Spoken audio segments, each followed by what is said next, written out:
Assalamualaikum warahmatullahi wabarakatuh. Perkenalkan, nama saya Siti Alpiah dengan NIM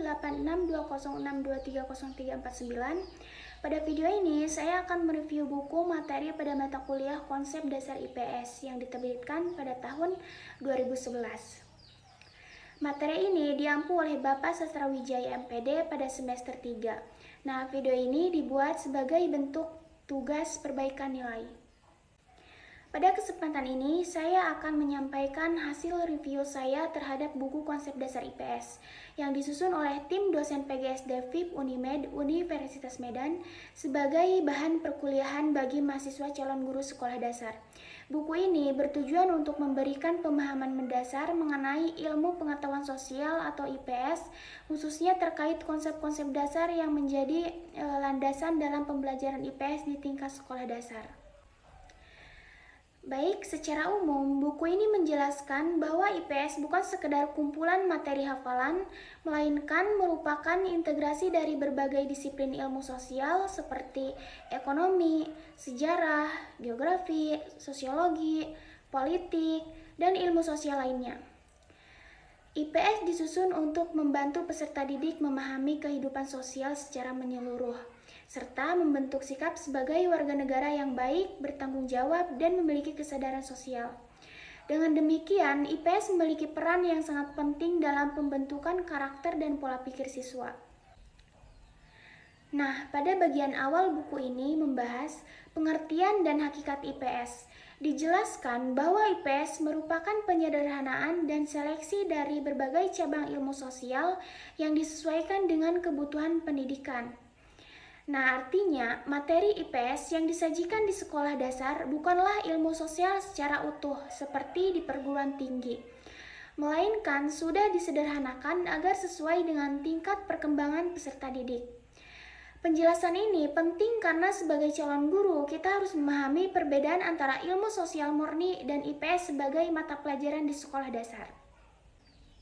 Selanjutnya, buku ini membahas mengenai konsep dan pengertian konsep. Dijelaskan bahwa konsep adalah hasil abstraksi dari sebagai peristiwa pengalaman dan fakta yang memiliki kesamaan ciri tertentu. Nah, buku ini juga menjelaskan tentang atribut konsep dan nilai atribut yang membantu pembaca memahami bagaimana suatu konsep dapat dibedakan dari konsep lainnya. Selain itu juga dijelaskan pula jenis-jenis konsep, yaitu konsep konjungtif, disjungtif, dan relasional. Konsep konjungtif memiliki beberapa atribut yang harus terpenuhi sekaligus. Nah, konsep disjungtif memiliki alternatif atribut. Nah, sedangkan konsep relasional berkaitan dengan hubungan antara dua atau lebih hal. Pembahasan ini cukup mendalam dan memberikan dasar berpikir sistematis bagi mahasiswa. Bagian inti yang ada di dalam buku ini adalah pembahasan mengenai 12 konsep dasar IPS. Konsep-konsep tersebut antara lainnya interaksi dan kerjasama, ketergantungan, perubahan dan kesinambungan, keragaman, konflik dan konsensus, evolusi dan adaptasi, pola, lokasi, kekuasaan, dan nilai dan kepercayaan, sebab dan akibat, serta keadilan dan penerataan. Konsep-konsep ini sangat penting karena menjadi kerangka berpikir dalam memahami berbagai fenomena sosial yang terjadi di masyarakat. Sebagai contoh, konsep interaksi menjelaskan bahwa manusia sebagai makhluk sosial selalu berhubungan dan berkomunikasi dengan orang lain. Nah, konsep ketergantungan ini menunjukkan bahwa individu maupun kelompok saling membutuhkan satu sama lain. Nah, konsep perubahan dan kesinambungan membantu kita memahami bahwa masyarakat selalu mengalami perubahan, tetapi juga tetap memiliki unsur-unsur yang bertahan. Sementara itu, konsep sebab dan akibat membantu siswa berpikir logis dan melihat hubungan antara suatu peristiwa dengan dampaknya. Buku ini juga menjelaskan fokus perhatian dari masing-masing cabang ilmu sosial. Ekonomi berfokus pada keterbatasan sumber daya dan bagaimana manusia memenuhi kebutuhannya.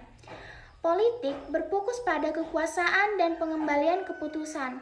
Nah, sejarah berfokus pada peristiwa masa lalu dalam dimensi waktu. Geografi berfokus pada ruang dan lokasi. Sosiologi berfokus pada masyarakat dan interaksi sosial. Nah, penjelasan ini memperkuat pemahaman bahwa IPS merupakan gabungan dari berbagai sudut pandang ilmu sosial yang saling melengkapi. Pada bagian akhir, buku ini membahas keterampilan dasar dalam pembelajaran IPS, khususnya dalam bidang geografi dan sejarah. Dibahas mengenai pentingnya pemilihan metode pembelajaran yang tepat, penggunaan media pembelajaran, serta penciptaan suasana belajar yang kondusif. Nah, hal ini sangat relevan bagi mahasiswa PGSD karena tidak hanya memahami teori, tetapi juga mampu mengaplikasikannya dalam proses pembelajaran di kelas. Nah, dari segi kelebihannya, buku ini memiliki landasan teori yang cukup kuat dan disusun secara sistematis. Penjelasan konsep-konsep dasar cukup mendalam dan membantu mahasiswa memahami IPS secara komprehensif. Buku ini juga relevan dengan kebutuhan calon guru sekolah dasar karena memberikan dasar konseptual sebelum praktik mengajar.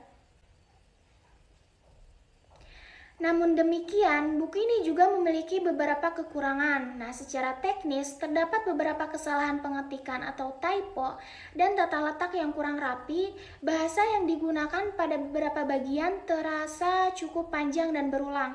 Nah, sehingga memerlukan konsentrasi lebih saat membacanya. Nah, selain itu juga buku ini belum banyak menampilkan visualisasi seperti peta konsep atau diagram yang sebenarnya dapat membantu memperjelaskan hubungan antara konsep dari sisi pembaruan. Nah, buku ini juga belum sepenuhnya mengaitkan materi dengan pendekatan pembelajaran abad ke-21. Secara keseluruhan, saya menyimpulkan bahwa buku konsep dasar IPS ini layak digunakan sebagai bahan dasar perkuliahan karena memberikan pemahaman konseptual yang kuat mengenai hakikat dan ruang lingkup IPS. Nah, buku ini juga membantu calon guru memahami bahwa IPS bukan hanya mata pelajaran hafalan, tetapi juga sarana untuk membangun kemampuan berpikir kritis, kesadaran sosial, serta pembentukan karakter siswa.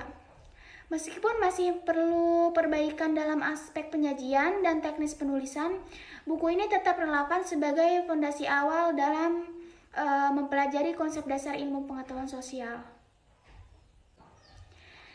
Baik, demikian yang dapat saya sampaikan dan besar harapan saya agar Bapak berkenan mempertimbangkan permohonan saya.